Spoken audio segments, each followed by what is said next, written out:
오늘은 요한계시록 21장 1절에서 8절 말씀이고요. 새 하늘과 새 땅이라는 제목으로 말씀을 나누겠습니다. 하나님께서 허락하시면 11월 총 4주가 있는데요. 이 4번의 기회를 통하여 계시록을 마무리하려고 합니다. 이제 21장, 22장 2번 남았는데요. 2장이 남았는데 오늘부터 시작해서 총 4주에 걸쳐서 이제 계시록을 마무리하려고 합니다.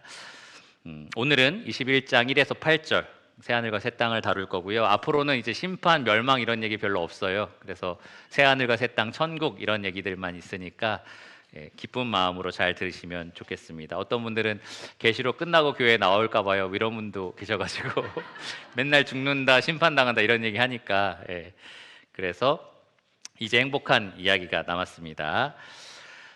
여러분 가장 고대 이 왕들 중에 그리고 지금까지도 가장 지혜로웠던 사람으로 손꼽히는 사람이 있습니다. 누군지 아시죠? 솔로몬입니다. 솔로몬은 아주 유명한 그리고 우리가 공감할 만한 이런 이야기를 했어요. 해 아래에는 새 것이 없나니 무엇을 가리켜 이르기를 보라 이것이 새 것이라 할 것이 있으랴. 여러분 공감하십니까? 아마 연세가 있으신 분들은 더욱더 공감을 하실 겁니다. 올해 신형 모바일이 나왔다라고 해서 구입을 해도 내년쯤 되면은 이게 구식이 되죠. 이제 14를 샀는데 15가 나오고 이런 식이 됩니다. 처음 샀을 때 새 거라서 너무 좋았는데 이렇게 사용하면 할수록 점점 낡아지고 이제 안 되는 것들이 있고 배터리 용량이 점점 부족해지고 이러면서 하여튼 이 세상에 있는 것들이라는 것은 결국에는 다 그렇게 점점 가치가 하락이 되고 또 기능이 떨어지고 다른 말로 하면 낡고 그리고 병들고 그리고 노쇠하게 된다라는 겁니다. 살아있는 존재도 그렇고요. 우리가 만들어낸 물품도 마찬가지입니다. 정말 해 아래는 새 것이 없다라는 생각이 듭니다. 솔로몬은 우리가 만드는 모든 것들이 결국에는 옛날에 있었던 거다라는 이야기도 했어요. 와이파이나 이런 거 옛날에 없었잖아요. 이런 사람 있을 수 있어요. 근데 어쨌든 커뮤니케이션을 위해서 만든 도구들은 지금 좀 발전된 형태가 있지만 과거에도 분명히 있었다라는 겁니다. 옛날에는 연을 띄우든지 이런 거를 했겠죠. 그렇다고 해서 지금 아주 훌륭한 기술들이 만들어졌다고 해서 우리가 더 깊은 이 교제를 나누느냐, 더 깊은 사귐을 갖느냐, 꼭 그렇지만도 않은 것 같습니다. 어쨌든 사람들은 똑같은 것들을 위해서 똑같은 물품들을 조금 다른 형태로 만들어내는 것뿐이다라는 겁니다. 또 솔로몬은 우리가 하는 모든 일들이 결국에는 계속 같은 일을 반복하는 거다라는 말도 했습니다. 우리가 다람쥐 쳇바퀴 돌리는 삶을 산다라는 표현도 해요. 특별히 직장 생활 하시는 분들은 내일이면 월요일 그리고 매일 벌써 한식이 막 흘러나오기도 하는데요. 월요일부터 시작된 하루를 쭉 살다 보면은 수요일 지났고 이제 금요일 됐네. 그러면 또 주말 그리고 다시 월요일 이런 삶을 계속 반복해서 사는 것만 같습니다. 청년일 때는 청년처럼 살다가 또 결혼하면 결혼한 사람으로 살아야 되고 아이 낳으면 또 아이 키워야 되고 이런 그냥 똑같은 삶을 우리가 계속 반복하고 있다라는 생각이 좀 드는 거죠. 이 해 아래는 정말 솔로몬이 말한 것처럼 새 것이 없다라는 생각이 분명하게 듭니다. 그런데 오늘 본문 말씀 5절에서는 하나님께서 이렇게 선포하셨습니다. 보라 내가 만물을 새롭게 하노라. 해 아래 그러니까 타락하고 부패한 이 세상에서는 새로운 것들을 찾아볼 수 없었어요. 그게 사실이었습니다. 그런데 하나님께서 그 세상 자체를 아예 새롭게 만드실 거다라고 지금 선포를 하신 겁니다. 완전히 새로운 세상으로 하나님께서 창조하겠다라고 말씀을 하셨습니다. 베드로전서 1장 4절에 이것을 썩지 않고 더럽지 않고 쇠하지 않는 하늘에 간직된 유업이라고 말을 했습니다. 이 세상에 존재하는 모든 것들이 썩고 더럽혀지고 점점 쇠하는 낡아지는 그러한 특성을 가지고 있는데요. 이 하나님께서 새롭게 하셔서 우리에게 주실 천국, 우리에게 주실 유업은 절대로 썩지 않고 더럽지 않고 쇠하지 않는 특성을 갖는다라는 겁니다. 혹시 CCM을 좀 많이 들으시는 분들 중에서는 이 머심이라는 이 미국 밴드 팀을 알고 계시는 분이 계실 거예요. 이 머심이라는 밴드의 리더는 이 바트 밀라드라는 사람인데요. 아주 유명한 빅히트 노래를 하나 만들었습니다. I Can Only Imagine이라는 노래예요. 해석하면 나는 단지 상상할 뿐입니다 라는 제목이에요. 이 노래하는 가사 내용이 결국에는 이 천국에 대한 얘기입니다. 이 하나님 나라에서 내가 무엇을 보고 무엇을 경험할지 저는 그냥 상상만 할 수 있을 거예요라는 식의 이 고백이 담겨 있습니다. 그런데 여러분, 하나님은 이 천국에 대해서 그냥 상상의 영역으로 내버려 두지 않으셨습니다. 우리가 그냥 상상하도록 그냥 내버려 두지 않으셨고요. 적어도 이렇다라는 분명한 윤곽을 우리에게 보여주셨습니다. 우리가 사모하는 천국의 기쁨이 그냥 막연하고 그냥 허황된 것이 아니라 진짜 무엇에 기초한 기쁨인지를 이 말씀을 통해서 분명하게 보여주셨습니다. 아래층에서 제가 말해봤는데 천국 하면 뭐 생각나세요? 그러니까 구름, 뭐 빛나는 것, 뭐 황금길 막 이런 거더라고요. 그냥 좀 막연한 거죠. 그런데 그런 게 아니라 조금 더 우리가 구체적으로 천국을 꿈꾸고 소망할 수 있도록 오늘의 이 말씀을 주셨습니다. 그래서 오늘 이 말씀을 들으실 때 성령님께서 여러분 마음의 눈을 여셔서 내가 바라볼 수 있는 천국이 무엇인지를 더 또렷하게 볼 수 있게 하여 주시기를 원합니다. 새하늘과 새 땅을 바라보는 믿음이 정말 더 명확해져서 더 간절히 바라보고 또 간절히 사모하게 되기를 원합니다. 그래서 그동안은 그걸 잘 몰라서 세상의 미련을 뒀다면 이제 그것을 명확하게 바라봄으로써 이 세상의 미련을 버리고 세상의 유혹을 이겨내고 그 천국만을 바라보시는 우리 성도님들이 되시기를 바랍니다. 그러면 본문 말씀 1절에서 8절까지 제가 찾으신 줄 알고 읽고요. 그리고 나서 계속 말씀을 드리겠습니다. 신약성경 420페이지 요한계시록 21장 1절입니다.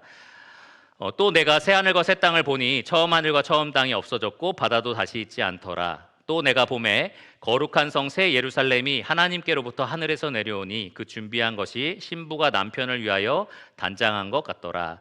내가 들으니 보좌에서 큰 음성이 나서 이르되 보라, 하나님의 장막이 사람들과 함께 있음에 하나님이 그들과 함께 계시리니 그들은 하나님의 백성이 되고 하나님은 친히 그들과 함께 계셔서 모든 눈물을 그 눈에서 닦아주시니 다시는 사망이 없고 애통하는 것이나 곡하는 것이나 아픈 것이 다시 있지 아니하리니 처음 것들이 다 지나갔음이로라. 보좌에 앉으신 이가 이르시되 보라, 내가 만물을 새롭게 하노라 하시고 또 이르시되 이 말은 신실하고 참되니 기록하라 하시고 또 내게 말씀하시되 이루었도다. 나는 알파와 오메가요 처음과 마지막이라. 내가 생명수 샘물을 목마른 자에게 값없이 주리니 이기는 자는 이것들을 상속으로 받으리라. 나는 그의 하나님이 되고 그는 내 아들이 되리라. 그러나 두려워하는 자들과 믿지 아니하는 자들과 흉악한 자들과 살인자들과 음행하는 자들과 점술가들과 우상 숭배자들과 거짓말하는 모든 자들은 불과 유황으로 타는 못에 던져지리니 이것이 둘째 사망이라. 네, 저는 이 말씀을 통해서 세 가지 관점에서 이 천국에 대해서 좀 말씀을 드리려고 합니다. 첫 번째로는 새 하늘과 새 하늘의 특징, 새 하늘과 새 땅의 특징입니다. 무엇이 새롭게 되는지에 대해서 좀 살펴보려고 하고요. 두 번째로는 새 하늘과 새 땅의 임금, 누가 이 만물을 새롭게 하는지 그 주권자에 대해서 살펴보겠습니다. 그리고 마지막으로는 가장 관심이 있는 부분이죠. 누가 그럼 이 새 하늘과 새 땅을 유업으로 받는가, 상속받는가에 대한 말씀입니다. 새 하늘과 새 땅의 백성에 관해서 살펴보겠습니다. 먼저 새 하늘과 새 땅의 특징을 좀 살펴보려고 하는데요. 먼저 이 1절과 2절을 보시면 새 하늘과 새 땅, 그리고 이 거룩한 성 새 예루살렘, 천국의 수도와 같은 곳입니다. 이 새 예루살렘을 이 요한이 보았다라는 말을 합니다. 1절 보시면 또 내가 새 하늘과 새 땅을 보니, 또 2절을 보시면 또 내가 보매라고 되어 있죠. 또 3절을 보시면 내가 들으니 라고 되어 있습니다. 그러니까 천국을 보고 들은 증언자의 기록을 여러분 지금 보고 계신다라는 겁니다. 오늘날 수많은 사람들이 천국을 내가 직접 갔다 왔다, 뭐 10분 동안 갔다 왔다, 잠깐 수술하는 동안 좀 갔다 왔다, 이런 얘기들 많이 하는 것을 들으실 수 있을 겁니다. 유튜브 영상에도 많고요. 또 기독교 백화점에 보면 서적으로도 참 많이 나와 있습니다. 그런데 그것을 믿을 수 있을까요? 천국에 갔더니 집이 이렇더라, 뭐 사람들이 이렇게 되고 있더라, 뭐 이런 증언들이 막 있는데 여러분 그것에 대한 믿음을 우리가 얼마나 가질 수 있을까요? 사실 뭐 1%라도 거짓일 확률이 있다면 안 믿는 것이 좋습니다. 그들의 증언들, 환상으로 봤다라든지 자기가 체험했다라는 것들은 하나님께서 이 성령의 감동으로 우리에게 확증해서 주신 기록들이 아닙니다. 여러분 눈앞에 보이시는 이 본문만이 실제로 성경을 통해서 이 성령님의 이 역사를 통해서 천국을 직접 보고 천국을 직접 들은 그런 사람의 증언이 확실합니다. 이것만이 우리가 신뢰할 수 있고 또 믿을 수 있는 그러한 확실한 증언이다라는 겁니다. 실제로 3분이라는 책이 있어요. 어떤 꼬마 4살짜리 아이가 천국에 갔다 온 3분 동안 경험한 것을 기록한 책이 있는데요. 미국에서도 베스트셀러가 됐고 한국에서도 엄청나게 팔렸습니다. 그런데 나중에 이 아이의 엄마가 이 아빠가 목사인데 이 목사인 아빠가 자기 자식을 통해서 이것으로 거짓말을 퍼뜨려서 돈을 벌고 있다. 이것을 막아달라라는 식으로 이제 고발한 경우가 있습니다. 그러니까 세상에 있는 증언들은 그렇게 신빙성이 없다라는 거죠. 정말 천국을 보고 들은 사람이 있다면 바로 이 사도 요한입니다. 성령을 통해서 직접 천국의 환상을 눈으로 봤고요. 또 직접 보좌에서 들리는 하나님의 설명을 들었던 사람입니다. 그 유일한 우리가 신뢰할 수 있고 바랄 수 있는 천국에 대한 비밀이 우리가 지금 보고 있는 본문이다라는 겁니다. 천국을 구체적으로 묘사하는 장면은 사실 9절부터 나옵니다. 9절부터 22장 5절까지 기록되어 있고요. 이것은 다음 주에 좀 자세히 다루려고 합니다. 여러분 한 번쯤 들어보셨을 거예요. 뭐 홍보석이고 남보석이고 막 이런 표현들이 있고요. 뭐 규격은 얼마고 뭐 이런 구체적인 내용들은 다음 주에 나옵니다. 오늘은 그의 요약본이라고 할 수 있어요. 새 하늘과 새 땅 그리고 새 예루살렘이 어떤 특징을 가지고 있느냐 딱 한마디로 요약하는 내용입니다. 그런데 그 천국의 주요한 특징으로 이 요한이 뭐라고 요약했냐 하면 새롭다라는 겁니다. 하늘도 새롭고요. 땅도 새롭고요. 예루살렘도 새롭습니다. 모든 것이 새롭다라는 표현을 지금 사용하고 있습니다. 그래서 먼저 우리가 이 천국의 특징을 알 때에 새롭다라는 말의 의미가 무엇이냐라는 걸 좀 알 필요가 있습니다. 새롭다라는 말이 무엇일까요? 지금 여러분이 눈에 보이시는 이 땅과 하늘이 그대로 있는데 뭔가 거기에 있는 독소들이 빠져나간 뭔가 어그러지고 이 죄로 인해서 부패된 모습들이 다 그냥 사라져버린 그러한 똑같은 하늘과 땅이 있을 것이냐 아니면 우리가 완전히 상상도 못했던 어떤 세계가 펼쳐질 것이냐 그러한 이야기들이 좀 있습니다. 이 새롭다라는 말의 의미를 저는 좀 4가지 정도로 이 본문을 통해서 좀 설명을 드리려고 합니다. 그래서 여러분이 이 천국의 개념을 조금 더 명확하게 가졌으면 좋겠는데요. 첫 번째로 이 새롭다는 말의 의미는 완전히 새로운 창조를 하신다라는 것을 의미합니다. 완전히 새롭게 창조하신다. 아까 말씀드린 것처럼 창조를 정화의 개념으로 보는 사람이 있어요. 옛날 땅과 옛날 하늘을 불로 태우시고 그 다음에 새로운 하늘과 땅을 만드신다라는 표현이 있어서 여러분 불로 태우면 어떤 물질들이 완전히 타서 없어지기도 하지만 어떤 물질들은 강력해서 거기에 있는 불순물, 오염된 부분만 그냥 깨끗하게 제거되는 경우가 있습니다. 그러니까 이 후자에 맞는 말로 이제 천국을 설명하는 사람들이 있다라는 거예요. 하나님께서 지금 보시는 이 땅과 하늘을 그대로 놔두실 건데 거기에서 이제 죄로 물들어서 병들어 있는 부분들만 완전히 제거하고 깨끗하게 회복하실 거다라고 이렇게 새하늘과 새 땅을 바라보는 관점입니다. 미세먼지가 없다든지 온난화가 이루어지지 않는다든지 그러한 세상이 되는 거죠. 그게 첫 번째 관점이고요. 두 번째 관점은 옛 하늘과 옛 땅을 완전히 제거하시고 완전히 새로운 하늘과 새로운 땅을 재창조하시는 새로운 창조를 하시는 그러한 관점으로 보는 견해가 있습니다. 둘 중에 뭐 같으세요? 네, 두 번째 같으시죠? 새 창조의 관점으로 보는 것이 더 정확합니다. 1절을 보시면 이렇게 말하고 있어요. 처음 하늘과 처음 땅이 어떻게 됐다고요? 없어졌다라고 되어 있습니다. 처음 하늘과 처음 땅을 그대로 둔 상태로 이 어그러지고 부패된 것들만 제거한 것이 아니고요. 새롭게 수정한 것이 아니고요. 아주 새롭게 창조를 한 것입니다. 어떤 주석가는 이렇게 표현을 했어요. 영화가 있는데 영화 화질 보정판이라는 영화가 있고 리메이크 영화가 있다는 거예요. 근데 이제 새하늘과 새 땅은 리메이크다라고 얘기를 하더라고요. 기존에 있던 것을 보정한 게 아니고요. 완전히 새롭게 만든 겁니다. 그래서 보시면 1절의 끝에 바다도 다시 있지 않더라라는 말이 있습니다. 그대로 있는 것을 복원한다면 바다가 있어야겠죠. 하나님이 천지를 창조하실 때 보시기 심히 좋았던 상태, 죄가 들어오기 전에도 바다는 있었습니다. 그런데 새롭게 창조되는 세상에서는 바다가 없다라는 거예요. 그러니까 완전히 다른 세상이다라고 우리가 생각할 수 있습니다. 한편 완전히 우리가 상상해내야 되는 무슨 외계인의 어떤 살아가는 어떤 땅 같은 거 있잖아요. 여러분 SF 영화 같은 데 보면 굉장히 회개망측한 장소들, 뭐 신기하게 생긴 장소들이 많이 있을 겁니다. 요즘에 뭐 멀티버스며 뭐 이런 얘기들 하면서 영화 보면은 어떤 이렇게 눈에 보이는 장면이 아니라 배경들이 다 그냥 그래픽으로 만들어낸 것 같은 그러한 이상한 장소들이 막 있어요.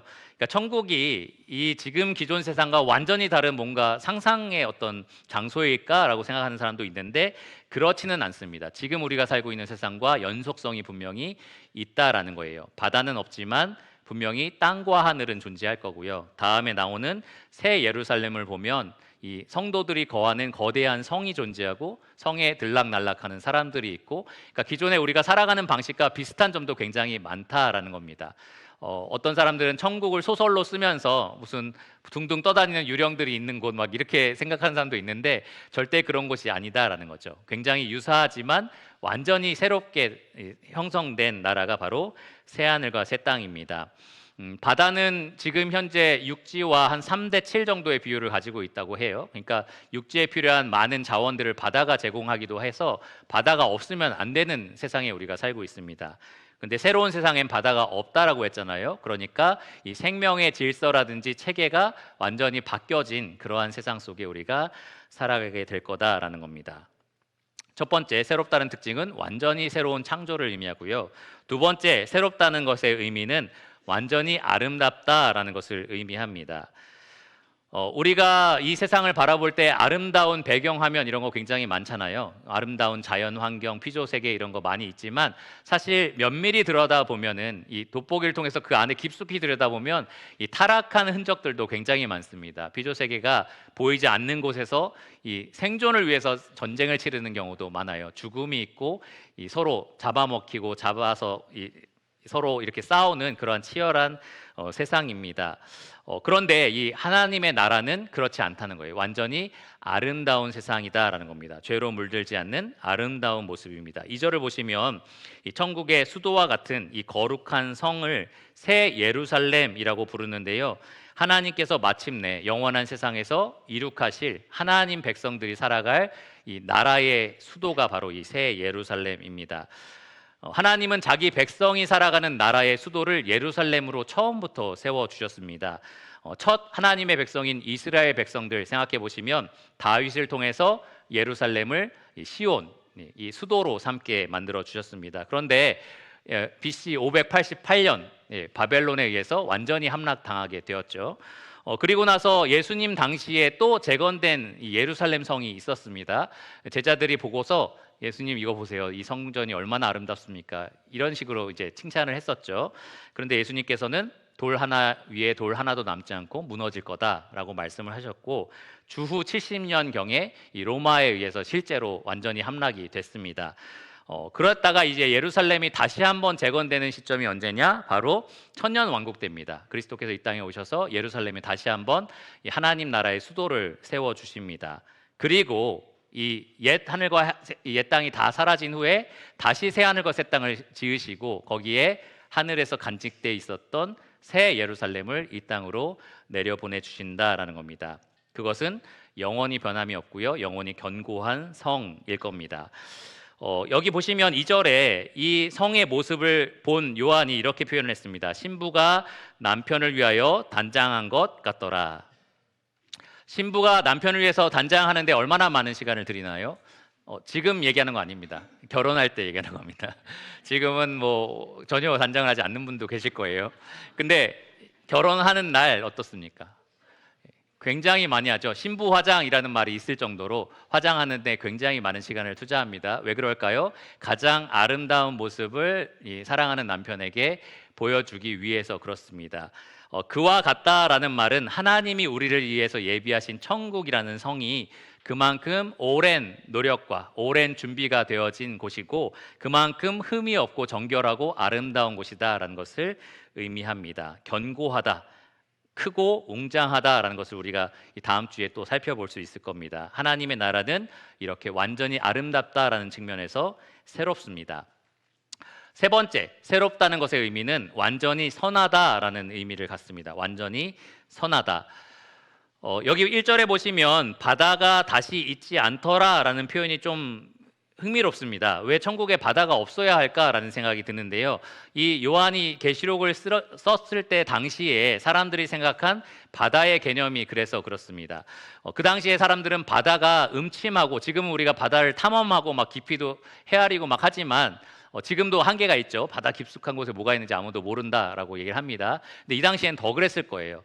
배가 빠지면 다시 끌어올 수도 없는 곳이 바다고, 바다가 도대체 얼마나 깊은지 헤아릴 수도 없는 거고, 그러니까 저 깊은 곳에는 뭔가 악한 것들이 있고 음침한 것들이 있다라는 생각들을 이 고대 사람들이 했었습니다. 실제로 계시록 13장에 보시면 이 적그리스도를 상징하는 짐승이 바다에서 올라왔다라고 얘기를 해요. 그러니까 사람들의 인식이 그랬던 거죠. 그런데 새 하늘과 새 땅에는 그런 악한 것들이 출몰할 수 있는 근원지 자체가 아예 없다라고 지금 말을 하는 겁니다. 그러니까 그 나라는 선하다라고 얘기를 하는 거죠. 하나님은 이미 마귀, 그리고 마귀의 따라갔던 이 졸개들이죠. 귀신들, 그리고 이 적그리스도와 거짓 선지자 모두 다 이 둘째 사망 불못에 던졌습니다. 영원한 형벌의 장소에 가둬두신 겁니다. 그리고 그들이 출몰한다라고 사람들이 생각했던 그 바다까지도 아예 없는 것으로 새하늘과 새 땅을 창조하신 겁니다. 악이 발현할 수도 없는 곳, 악을 발견할 수도 없는 곳으로 새하늘과 새 땅, 선한 세상을 창조하신 겁니다. 선한 세상은 죄가 없을 뿐만 아니라 죄의 결과물도 찾아볼 수 없습니다. 하나님이 태초에 천지를 창조하셨을 때 사실 보시기에 심히 좋았거든요. 근데 사람이 죄를 저지름으로 말미암아 들어왔던 것이 땅이 저주를 받는 것이었습니다. 땅이 저주를 받아 가시와 엉겅퀴를 내게 되었고요. 사람들은 수고하는 슬픔을 경험하게 되었고, 죽음이라는 것, 질병이라는 것, 아픈 것, 그리고 괴로운 것이 이 땅에 들어오게 되었습니다. 그런데 새로운 땅은 악 자체를 제거하셨을 뿐만 아니라 이 악의 결과물인 여러 가지 고통, 슬픔도 같이 제거하신다라는 겁니다. 그래서 4절을 보시면 다시는 사망, 애통하는 것, 곡하는 것, 아픈 것이 있지 않을 것이다 라고 분명하게 말하고 있습니다. 처음 것들이 다 지나갔기 때문에 그렇습니다. 예전에 한번 저에게 누가 연평 안에 눈물 많은 하늘나라가 반성경적이냐라고 물어본 적이 있어요. 눈물이 없다고 되어 있는데, 슬픔이 없다고 되어 있는데 눈물이 있다라고 말하는데요, 이렇게 누가 얘기를 하더라고요. 근데 방금 말씀드린 것처럼 여기서 말하는 슬픔, 이런 것들은 죄의 결과물로서 오는 슬픔들입니다. 우리는 감격해서 울기도 하고요, 또 감동해서, 감사해서 울기도 합니다. 그 노래가 말하는 눈물은 감동의 눈물이죠. 감사의 눈물이죠. 그래서 부르셔도 됩니다. 네. 자, 마지막으로 네 번째, 새롭다라는 것의 의미, 이것이 가장 중요한 의미입니다. 완전히 친밀해진다라는 겁니다. 많은 사람이 관심을 갖는 이 새하늘과 새 땅의 새로움은 이 만물의 새로움에 있습니다. 땅이 어떻게 변한대, 뭐 하늘이 어떻게 살게 될 집은 이렇게 변한대, 막 이런 것에 관심이 많은 거죠. 다시 아프지 않은 몸을 갖고 있어, 뭐 울지도 않고 이제 괴로운 일이 하나도 없어, 뭐 이런 것들에 굉장히 관심을 많이 갖습니다.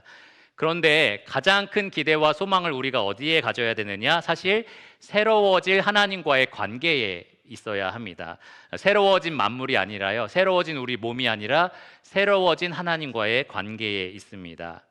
우리는 성령의 능력으로 예수 그리스도 안에서 하나님과 친밀한 사귐, 영생을 지금도 누리고 있지만, 사실 새하늘과 새 땅에 가서는 차원이 다른 친밀함을 누리게 될 겁니다. 3절에 보시면 요한이 이제 환상으로 천국을 본 거잖아요. 아마 저는 황홀했을 거라고 생각합니다. 그 눈으로 환상적인 이 천국을 쭉 볼 때에 아마 마음이 온통 거기에 빼앗겼을 것 같아요. 그런데 3절에 보시면 음성이 이 보좌로부터, 하나님께로부터 들립니다. 하나님께서 이것을 알려주기를 원하셨던 겁니다. 내가 들으니 보좌에서 큰 음성이 나서 이르되, 보라, 하나님의 장막이 사람들과 함께 있음에 하나님이 그들과 함께 계시리니 그들은 하나님의 백성이 되고 하나님은 친히 그들과 함께 계셔서, 이것이 이제 새하늘과 새 땅의 가장 중요한 새로움, 특징입니다. 천국은 하나님께서 그 백성과 함께 거하시는 장소입니다. 과거에 하나님께서 자기 백성과 함께 장막에 머물기도 하셨어요. 구약 백성들 보시면 장막을 치면 가운데에 회막이 있어서 불기둥, 구름기둥으로 하나님이 임재해 계셨습니다. 그래서 누구든지 자기 장막 밖으로 나오면 그것을 바라보면서 하나님이 우리와 함께 계시지라고 이렇게 확인할 수 있었습니다. 지금도 그렇습니다. 교회가 이렇게 함께 모일 때에 하나님이 함께 하고 계십니다. 임재에 계셔서 우리가 성령의 능력으로 그 하나님을 바라볼 수가 있고요. 그 하나님을 또 예배할 수가 있습니다. 지금도 여러분 하나님과 친밀한 교제를 나눈다는 것을 종종 경험하실 수 있을 겁니다. 그런데 우리가 지금 누리는 그 친밀함은 이 새하늘과 새 땅에서 누리는 친밀함과 비교할 수가 없을 거다라는 겁니다. 사도 바울은 고린도전서 13장 12절에 이렇게 말했습니다. 우리가 지금은 거울로 보는 것 같이 희미하나, 저는 어렸을 때 거울이 희미한가? 잘 보이는데 이런 생각을 했었거든요. 근데 이제 바울이 이 글을 썼을 때 관점의 거울입니다. 여러분 고구려 시대 거울, 신라 시대 거울 보시면 이게 거울이야? 이런 생각 하실 거예요. 잘 보이지도 않는데 그러한 희미한 거울을 말합니다. 그러나 그때에는 얼굴과 얼굴을 대하여 볼 것이요 지금은 내가 부분적으로 아나 그때에는 주께서 나를 아신 것 같이 내가 온전히 알리라. 주님은 나를 지금 속속들이 아시죠. 내 생각을 아시고 내 마음을 아시고 모든 것을 아십니다. 그때처럼 이 새하늘과 새 땅에 가서는 내가 주님을 그만큼 더 가까이 알게 될 거다. 더 친밀하게 알게 될 거다라는 겁니다. 예수님 요한복음 14장 20절에 이렇게 말씀하셨어요. 그날에는 내가 아버지 안에 너희가 내 안에 내가 너희 안에 있는 것을 너희가 알리라. 지금도 성령의 능력으로 우리가 이것을 압니다. 주님 내 안에 계신다는 거 알고요. 내가 주님 안에 거한다는 거 알고 있습니다. 그런데 그날이 되면 새하늘과 새 땅에서는 우리가 더 생생하게 내가 주님 안에서 친밀한 사귐을 누리고 있구나라는 것을 분명히 알 수 있을 겁니다. 그러니까 여러분 천국을 기대하실 때에 하나님 뺀 나머지를 기대하시는 것은 정말로 어리석은 일입니다. 가장 중요한 것은 사실 하나님과 내가 더 친밀하게 알아간다는 것, 그분을 내가 얼굴과 얼굴을 대하면서 보게 된다라는 것, 그게 천국이 주는 가장 큰 기쁨입니다. 사실 생각해 보시면 천국은 그대로 있고 하나님만 없다고 생각하시면 어때요? 그래도 괜찮습니까? 살만하겠다, 아프지도 않고. 그렇지 않습니다. 사실 하나님을 빼면 사실 천국은 천국이 아닙니다. 가만히 생각해 보시면 새 하늘과 새 땅 만물을 새롭게 하노라라고 말씀하시고 새롭게 하신 분도 하나님이시고요. 거룩한 성 새 예루살렘을 하늘에 간직했다가 이 땅에 내려보내신 분도 하나님이십니다. 하나님께서 모든 악을 제거하시고요. 이 땅에 살면서 의를 위해서 흘렸던 모든 눈물을 4절에 보시면 친히 닦아주십니다.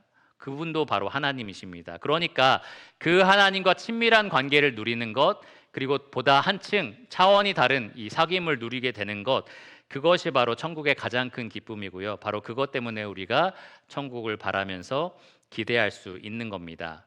삼위일체 하나님께서 영원히 친밀하게 누리셨던 그 사귐에 우리를 참여하게 하시는, 영원토록 함께 하시는 그러한 선하고 아름다운 곳이 바로 천국입니다. 여러분 만약에 결혼한 사람이 있다고 한번 생각해 보세요. 이제 남편이 될 사람이고 아내가 될 사람이고 이제 곧 몇 달 후면 결혼을 하는데 제가 이제 질문을 하는 겁니다. 형제 어떻게 결혼하게 돼서 너무 기뻐? 가장 기쁜 이유가 뭐야? 라고 했을 때 그 형제가 뭐라고 대답해야 정답입니까? 몇 달 후에 결혼하면 제가 지금 좁은 집에 살고 있는데 30평짜리 집으로 이사 가요. 너무 좋습니다. 쾌적하고 넓은 환경에 가니까 너무 좋을 것 같아요. 이것이 답이 있고요. 또 하나, 결혼하게 되면 우리가 차를 사기로 했는데 지금 좀 낡은 차인데 새 차를 타고 다닐 거면 너무 좋을 것 같아요.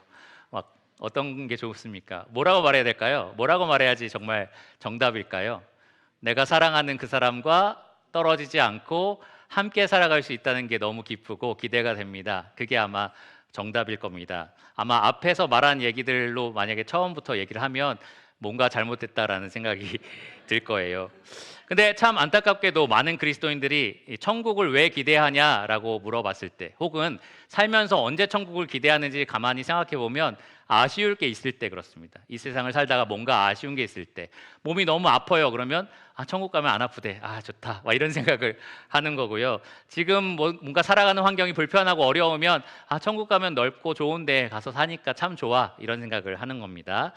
괴로울 때, 내가 힘들고 외로울 때 천국 가면 눈물 닦아주신 분이 있으니까 좋아라는 생각을 하기도 하고, 또 죄로 넘어질 때에 천국에 가면 죄가 없으니까 내가 이런 고생 안 해도 되겠지, 이런 생각들을 좀 하는 겁니다.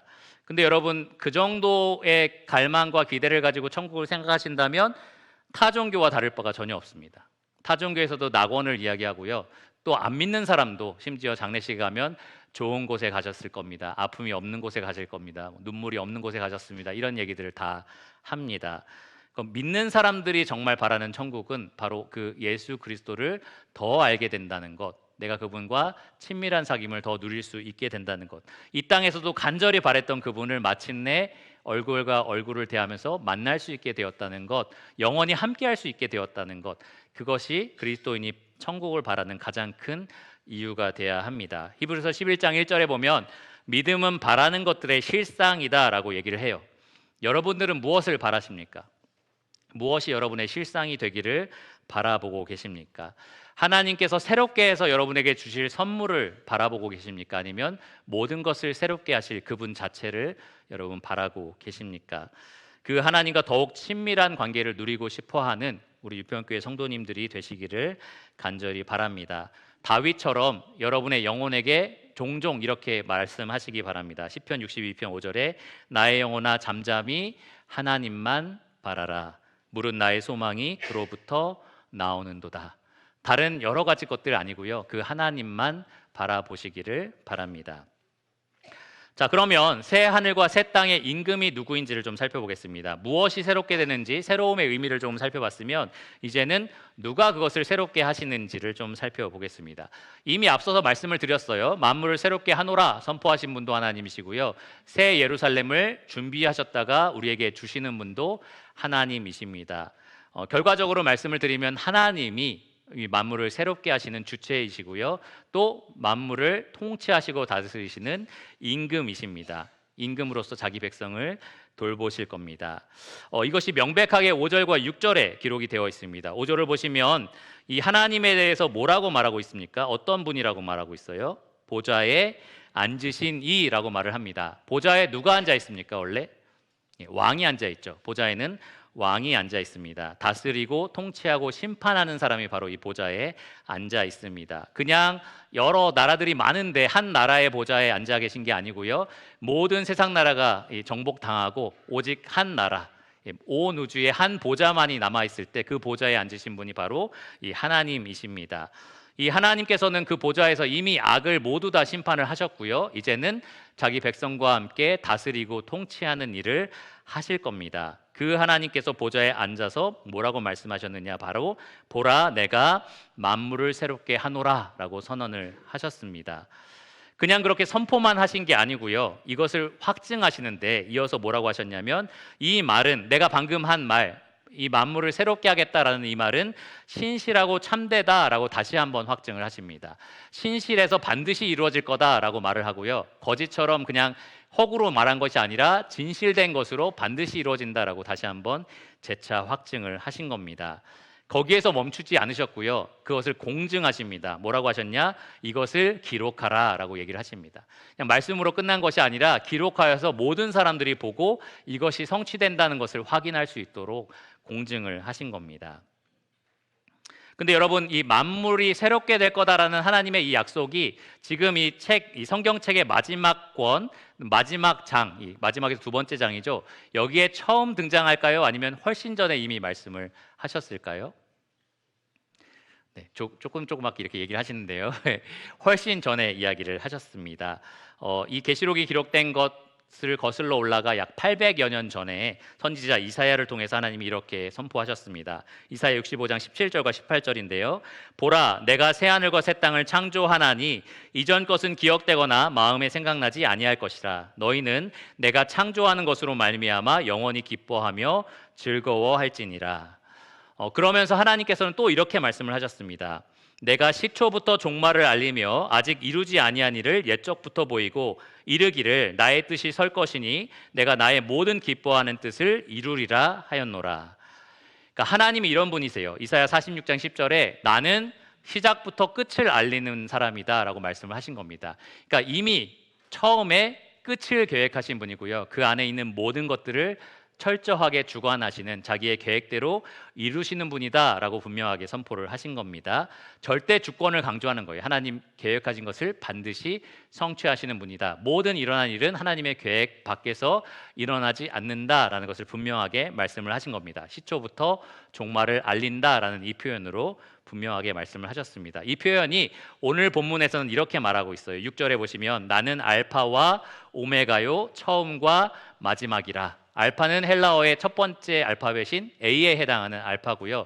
오메가는 마지막 알파벳에 해당하는 그것입니다. 그래서 처음과 끝이다라는 것을 이렇게 새롭게 표현을 하신 거고, 처음과 마지막이다라고 다시 한번 말씀을 하셨습니다. 역사의 시작과 끝이다. 그 안에 있는 모든 것들을 내가 주관한다라고 이렇게 말씀을 하신 겁니다. 에베소서 1장 11절은 그래서 하나님을 모든 일을 그의 뜻의 결정대로 일하시는 분이라고 표현을 합니다. 모든 것은 하나님의 계획대로 반드시 이루어집니다. 그 하나님께서 이 새하늘과 새 땅에 대해서 이렇게 선포를 하시는 거예요. 6절에 보시면 이루었도다. 또 내게 말씀하시되 이루었도다. 여러분, 십자가 위에서 예수님께서 다 이루었다라고 말씀을 하셨죠. 그것을 통해서 우리 죄가 다 씻겨졌다라는 확신을 우리가 갖고 있습니다. 마찬가지로 여기에 이루었도다. 하나님께서 새하늘과 새 땅을 반드시 이루실 거다라는 확신을 우리가 가질 수 있습니다. 이 이루었도다라는 말의 이 형태는 직설법 완료라고 하는데요. 무슨 말이냐? 이 미래에 일어날 일을 이미 현재 내가 완료했다라고 선포하는 격입니다. 이상하잖아요. 우리는 미래에 있을 일은 미래에 얘기하잖아요. 그거 앞으로 될 거야 라고 말을 하는데, 하나님은 반드시 그것을 이루시는 분이시기 때문에, 그리고 지금까지 계속해서 그렇게 해오셨던 분이기 때문에 미리 선포를 하시는 겁니다. 나는 그것을 완료하였다라고 이미 선포를 하시는 겁니다. 제가 공부를 마치고 미국에서 왔을 때 오산 터미널이 여전히 폐허였어요. 그래서 이거 도대체 언제 짓는 거야? 라는, 수십 년이 지나도 여전히 그대로네? 이런 생각을 했는데, 공사가 엎어지고 계속 그러면서 결국에는 지금은 다 지었습니다. 그래서 어쨌든 굉장히 오랜 세월 지나면서 이게 도대체 계획대로 되는 거야? 라는 생각을 해요. 거기 보시면 공사 완료 기일이 있는데 계속 어기는 거죠, 그거를. 그래서 어떻게 이렇게 대규모 공사를 하면서 이게 계속 엎어질 수 있지? 이런 생각을 한 적이 있습니다.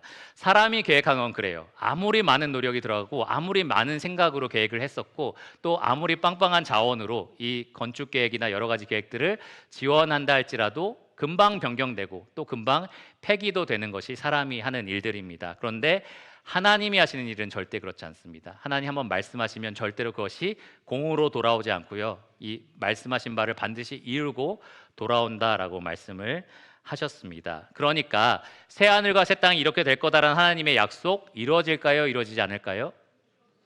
여러분 눈에 보이는 이 옛 하늘과 땅, 지금은 우리에게 현재 하늘과 땅이죠. 이 하늘과 땅 사라질까요? 사라지지 않을까요? 사라집니다. 그렇죠?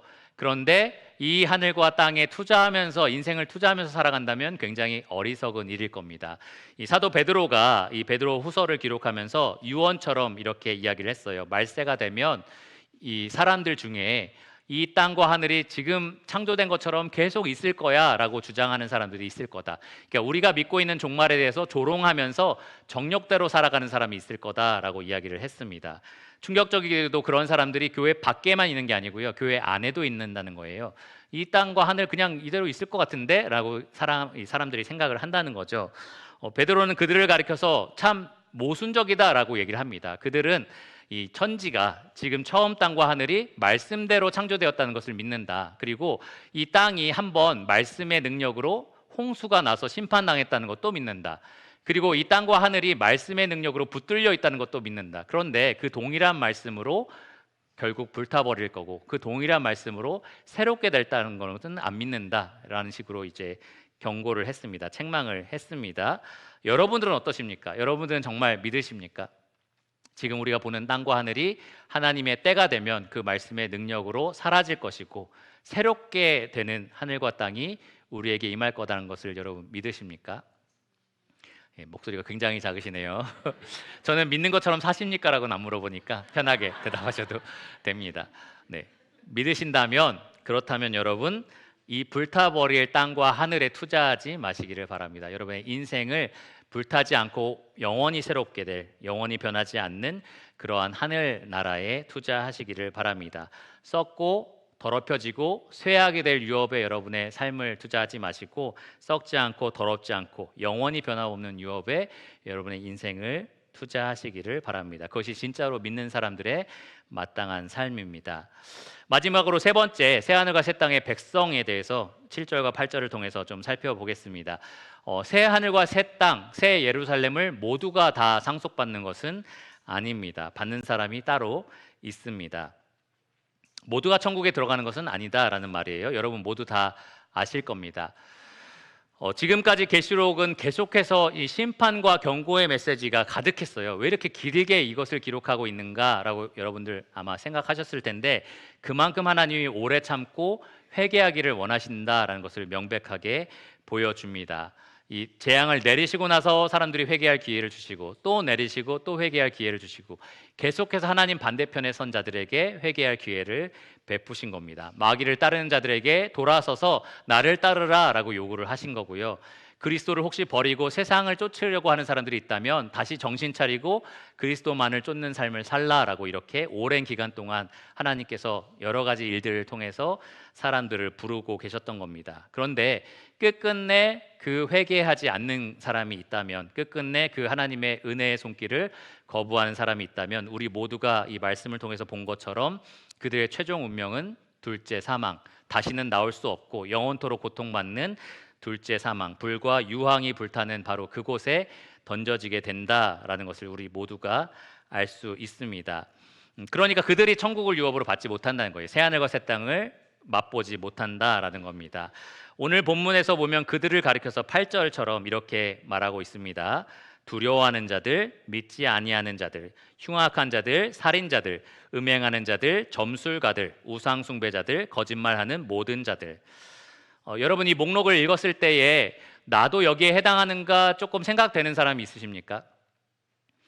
아마 조금 이 표현들 자체가 너무 강하기 때문에 이 정도는 아니지라는 생각을 할 겁니다. 나는 이렇게 음행하는 자는 아니지, 난 살인은 안 한 것 같은데, 이런 생각들이 좀 드실 겁니다.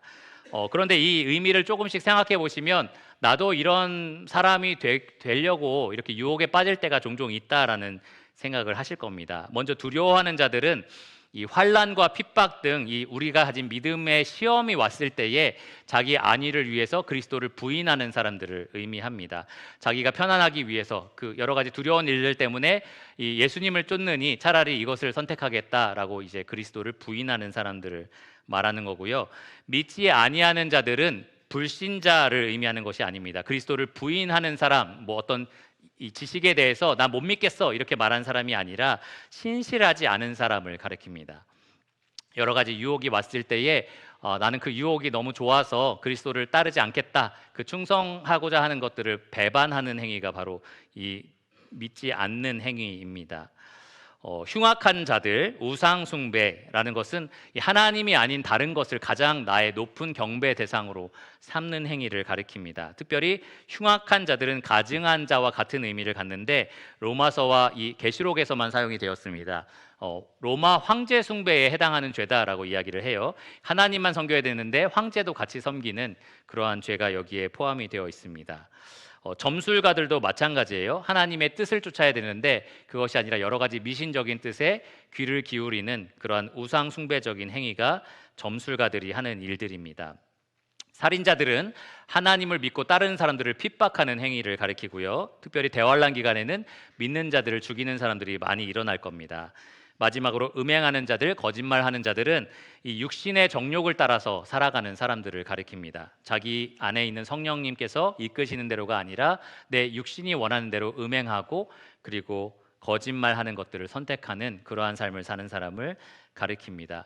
그러니까 이 명목상 내용만 보면, 이 이름만 보면 난 이 정도는 아니야라고 생각이 들지만, 이 하나님을 신실하게 쫓고 따르는 사람이냐라는 질문에는 우리가 좀 퀘스천 마크가 붙을 때가 좀 많이 있는 것 같습니다.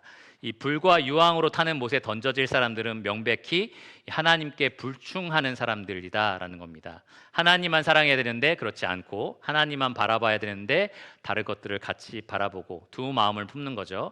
하나님만 믿어야 되는데 다른 것들을 여러 가지를 같이 신뢰하면서 붙들고 살아가는 사람들, 하나님의 뜻을 기뻐해야 되는데 다른 세상적인 뜻도 따르는 사람들이고요.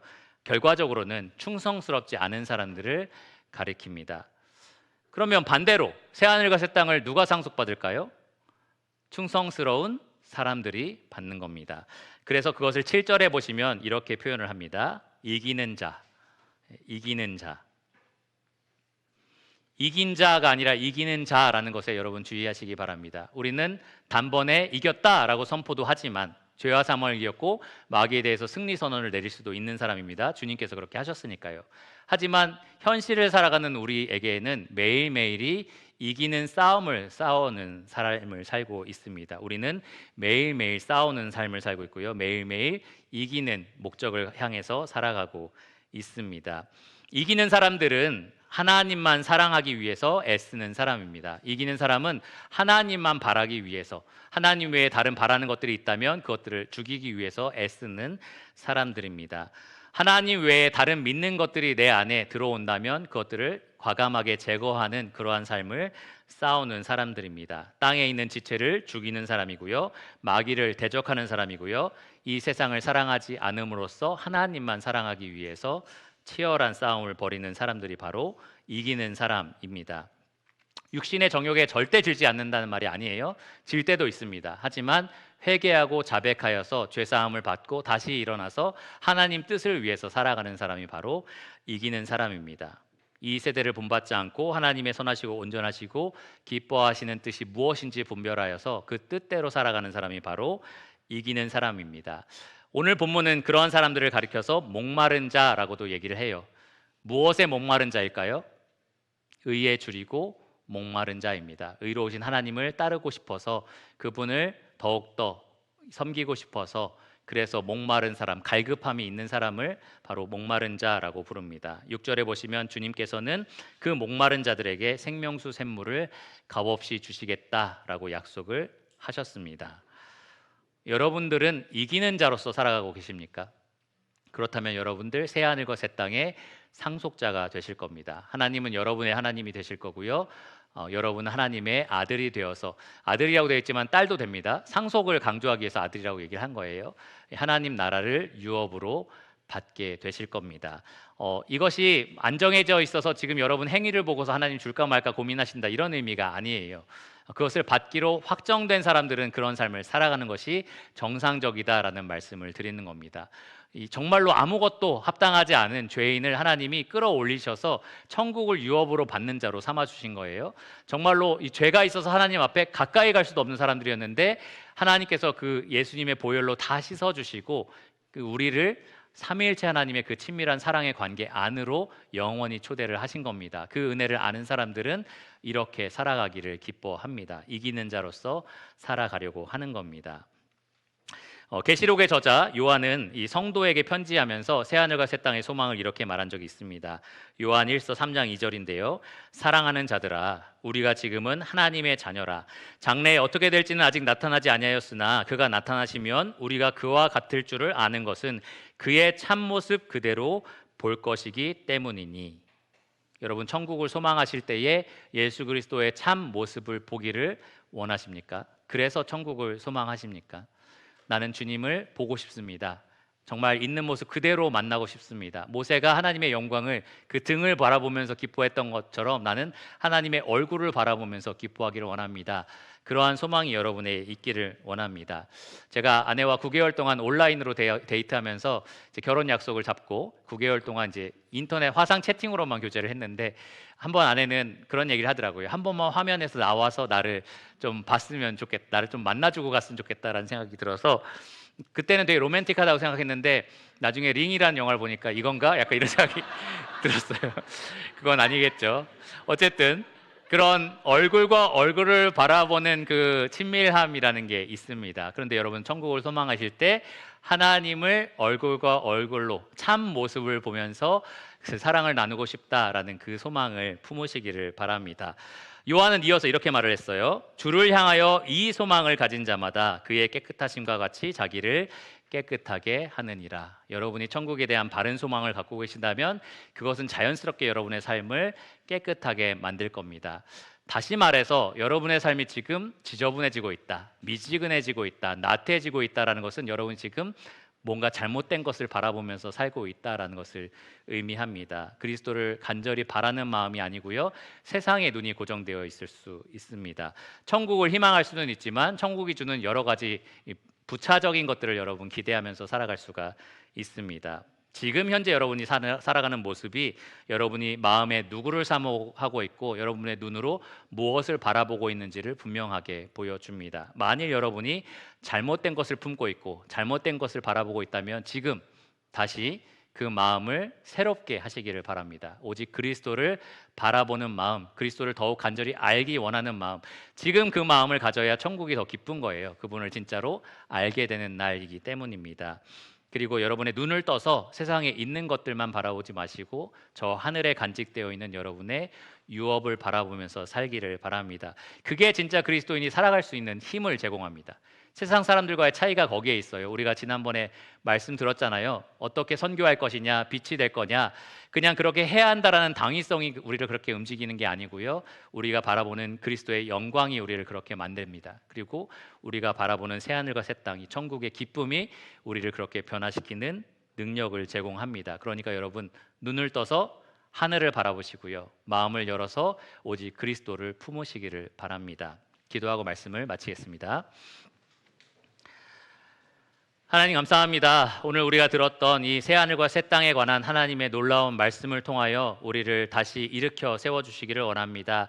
우리가 이 세상에 지쳐서 세상의 것들로 마음을 채우고 또 우리의 눈을 고정시켜 왔다면 우리가 다시 한번 그리스도의 참모습을 바라보기 원하는, 그리스도를 간절히 얻기를 원하는, 사모하는 그 마음으로 우리 마음을 가득 채우기를 원합니다. 하나님, 우리 영적인 눈을 떠서 하나님 하늘에 간직하신 그 놀라운 보물들을 바라보게 하여 주시기를 원합니다.